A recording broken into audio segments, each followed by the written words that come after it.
د لیونۍ مینې لنډې کیسې قدرمنو اورېدونکو ستړي مه سئ، په دې هیله چې جوړ او روغ به یاست. قدرمنو اورېدونکو، نن درته یوه بله په زړه پورې لنډه کیسه وړاندې کوم. هیله ده چې تر پایه راسره مل پاتې سئ.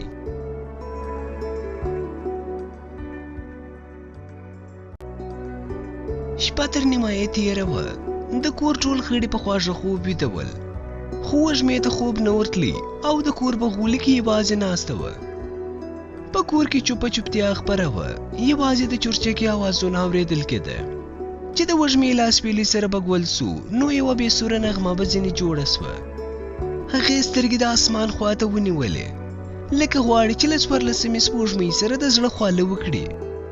خو سپوږمۍ غوږ نه ورته نیوي، بس یوازې به یې د دې پر بارخوګانو د اوښکو ملغلرې وځلولې. وږمې پرله پسې اسمان ته کتله. کله چې به یې سترګې وچې سوې، نو سر به یې پر زنګنو کښېښودی او له ځانه سره به یې وویل: مشرانو ښه ویلي دي چې څه کرې هغه به ریبې. ما خپله د ځان لپاره دا یوازیتوب غوره کړ.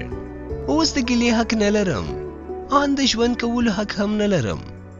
بیا به یې اسمان ته وکتل، لکه له یو چا سره چې خبرې کوي. ګرانه، ما کله غوښتل چې داسې دې وسي، کاشکې خو داسې نه وای سوي. که زه لومړی پوهېدلی وای، نو داسې به نه پیښېدل.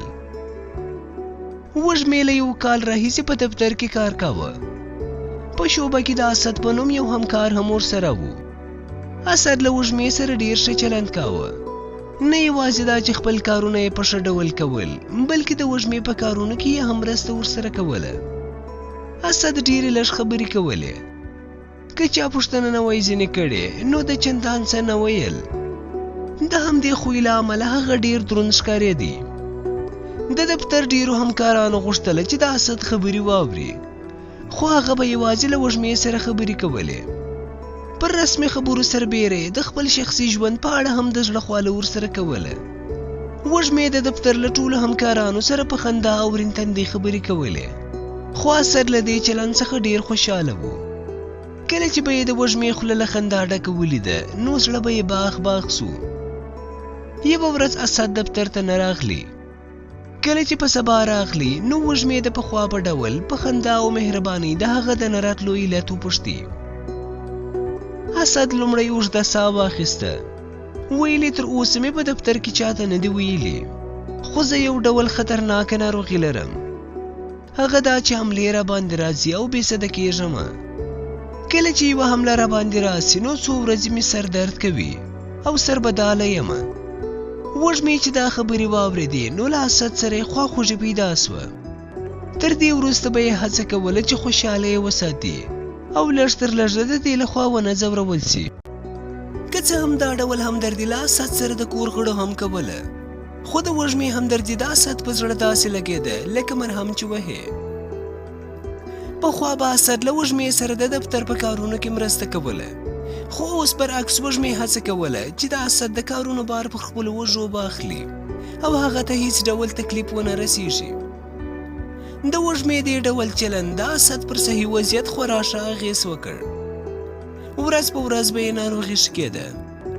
یو داسې وخت هم راغلی چې اسد بیخي روغ رمټ سو.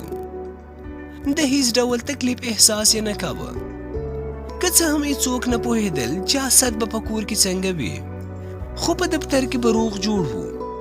په تېره بیا کله به یې چې وږمه ولیده، نو سترګې به یې وځلېدې او له خوشحالۍ یې به په کالو کې نه ځایېدې. یوه ورځ وږمې د خپلې خواخوږۍ په لړ کې اسد ته وویل چې ته باید د درملنې لپاره هندوستان ته ولاړ سې. وایي چې هلته ډېر ښه او ارزانه درملنه کیږي. په دې وخت کې د اسد مخ تک سور واوښتي. لومړی یې په شعبه کې شاوخوا وکتل او بیا یې کښته وکتل. په رېږدېدلي اواز یې وویل: وږمې جانې، زه به ولې هندوستان ته ځمه؟ زما هندوستان او ډاکټر خو ته یې. کله چې ته شعبې ته راغلی یې، نو زما ناروغي یو مخ ورکه سوې ده. وږمه د دې خبرې په اورېدو له حیا څخه تکه سره واوښته. مخ یې بلې خواته واړوه او ځان یې په کاغذونو بوخت کړ. په شعبه کې چوپتیا خپره سوه. یوازې د دیوالي ساعت ټک ټک اورېدل کېده. کله چې اسد کور ته ولاړی، نو ډېر نارامه و. له ځانه سره یې هوډ وکړ چې سبا به وږمې ته خامخا وایي چې مینه در سره لرم او غواړم واده در سره وکړم. د اسد خبره سپینه وه، خو د نارامۍ علت یې دا و چې وږمه به څه ځواب ورکوي. که د نه ځواب ورکړي دی به څه کوي؟ تر سهاره یې په زړه کې کرله اورېبله چې دفتر ته د تګ وخت را ورسېدی. نن اسد تر پخوا ډېر خوشحاله و. نن یې د پخوا په پرتله په ځان هم ګوته وهلې وه. نوې دریشي، عطر او له خوشحالۍ یې ډک ورین تندی یې هغه څه و چې د هر چا پام یې ځان ته واړاوه. بس د خوشحالۍ کار و. له هغه څخه د رسمیاتو وخت هم هېر سوی و او نن دفتر ته 1 ساعت مخکې ولاړې. هغه ته 1 ساعت لکه کال دومره اوږد سو. 2 سترګې د شوبې د دروازې په لور څلور سپې. څو واره له شوبې راووتې او بیا به بیرته ننوتې. که د اسد دا حرکات هر چا لیدلی وای نو فکر یې کاوه چې نن خامخا څه نوې خبره سته. د انتظار شېبې پای ته ورسېدې او وږمه شوبې ته راننوته. اسد چې مخکې لا د وږمې په درناوي کې پر خپل ځای ولاړ و، تر ستړې مسې وروسته یې کښته وکتل او وږمې ته یې کرار وویل: وږمې جانې، نن یوه نوې خبره درته کوم. وږمې فکر وکړ لکه چې بیا د پخوا په شان د خپلې ناروغۍ په اړه یو څه راته وایي. نو په خندا یې ورغبرګه کړه: هو اسد جانه، مهرباني وکړه، نن ډېره خوشحاله ښکارې، څه خبره ده؟ اسد لومړی شاوخوا وکتل، بیا د وږمې خواته څو ګامه ور وړاندې سو. د هغې لاسونه یې په خپلو لاسونو کې ونیول او په بنده بنده ژبه یې وویل: زه ناروغه وم، له ژوند څخه مې تمه ختلې وه، خو ستا مینې زه جوړ کړم. تا ماته له سره نوی ژوند راکړ. زه اوس داسې فکر کوم چې بې له تا ژوند نسمه کولی. اوس تا ته دومره ځان نږدې احساسوم لکه زه چې وجود او ته مې روح یې. آیا زما سره واده کوې؟ وږمې ژر له اسد څخه خپل لاسونه کش کړل او په درد یې وویل: ما ستا سره یوازې انساني خواخوږۍ کولی.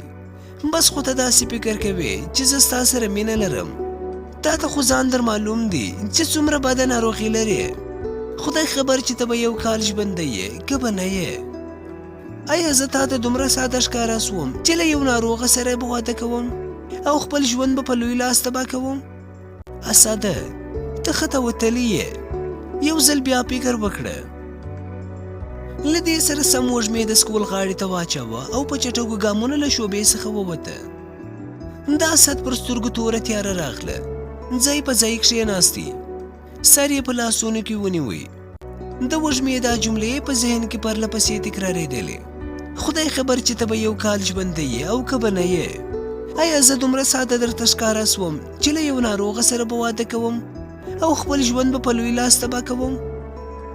اسد له ځانه سره وویل: ما هغې ته رښتیا وویل چې زه او ته ډېر سره نږدې یو، دومره سره نږدې یو لکه روح او جسد چې وي.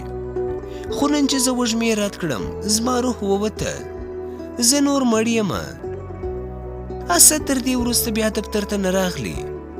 وږمه یو څو ورځې پر خپل توند چلند ډېره پښیمانه وه، خو وروسته یې ځان ته داسې ډاډ ورکړ: که داسې مینه وای ورته ویلي نو څه مې ورته ویلي وای. ما خو له هغه سره مینه نه بلکې یوازې انساني خواخوږي درلوده. توبه خدایه، په دې نړۍ کې عجبه خلک سته. ته به له زړه سوي او خواخوږۍ یې مرسته ورسره کوې، خو دوی به یې مینه ګڼي. ښه سو چې هر څه مې سپین ورته وویل، همدا یې ځواب و. څو میاشتې وروسته وږمې هم استعفا ورکړه او په یو بل دفتر کې یې کار پیل کړ. 1 کال وروسته یې په یو سیمینار کې د خالد په نوم خپل یو پخواني همکار سره ولیدل. په خبرو کې خالد ورته وویل: وږمې ستا هغه زموږ همکار حسد به دې په یاد وي. وږمې وویل: هو په یاد مې دی، دا پوښتنه دې څنګه وکړه؟ هغه وویل: هغه بیچاره خو هم مړ سو. وږمې ورته وویل: څه شی؟ څنګه مړ سو؟ خالد وویل: نور نه یم خبر، خو په پاتیا کې یې ورور ویل چې ډېره خطرناکه ناروغي یې درلودله. د چا زړه ته نه لوېده چې ژوندی دې پاتې سي، خو د ژوند په وروستیو میاشتو کې سوکه ښه کېدی. اخر بیخي روغ جوړ سو. ان دا چې ډاکټران هم ورته حیران ول چې دومره خطرناکه ناجوړي څنګه خپله جوړېدای سي. ډاکټرانو ویل چې دا بیخي یوه معجزه ده. خو ناڅاپه بیرته ناروغه سو، له ځانه سره به یې ژړله، خو چاته یې څه نه ویل. ډاکټرانو ویل چې پخوانۍ ناروغي یې ښه سوې ده او بله ناروغي ورته پیدا سوې ده. په زړه کې یو پټ غم لري، لکه مین سوی چې وي، تر څو چې معلومه نسي چې پر چا مین سوی دی او معشوقه یې چیرې ده. د دې ناروغي علاج امکان نه لري. ډاکټرانو او دا سات خپلوانو چې به اسد هر څومره وپوښتي هغه به څه نه ویل. هغه و چې یوه ورځ یې مور سهار وختي د خوب کوټې ته ورغلې وه، خو ګوري چې اسد مړ پروت دی. وږمې چې دا خبره واورېده نو بڼه یې والوته، رنګ یې لکه زعفران زیړ واوښتي، داسې یې وانګېرله لکه اسد چې دی په خپل لاس وژلی وي. د داسې درد احساس یې کاوه لکه خپل ځان چې په زړه کې په چاړه وهي. په زړه کې یې وویل زه ډېره بدمرغه نجلۍ یم، قاتله هم زه او مقتوله هم زه. دا اسد له مرګ څخه 20 کاله تېر سوي دي، خو وږمه داسې فکر کوي لکه اسد چې نن مړه سوی وي. وږمه اوس هم به بر سر ګرځي، ځان ته هیڅ پام نه کوي، اکثره وخت پټه خوله وي، خو کله کله بیا لکه لیونۍ د ځانه سره خبرې کوي. په لومړیو وختونو کې ډېرې مرکې ورته راغلې، خو دې ونه منلې. هغه هره ورځ وایي چې قاتله هم زه او مقتوله هم زه. دا خبره که څه هم اوس د کوڅې د ماشومانو په خوله کې لوېدلې ده، خو کورنۍ یې اوس هم نه پوهېږي چې دا خبره څه معنا لري. قدرمنو اورېدونکو، دا کیسه پر همدې ځای پای ته ورسېده. تر بیا د الله په امان.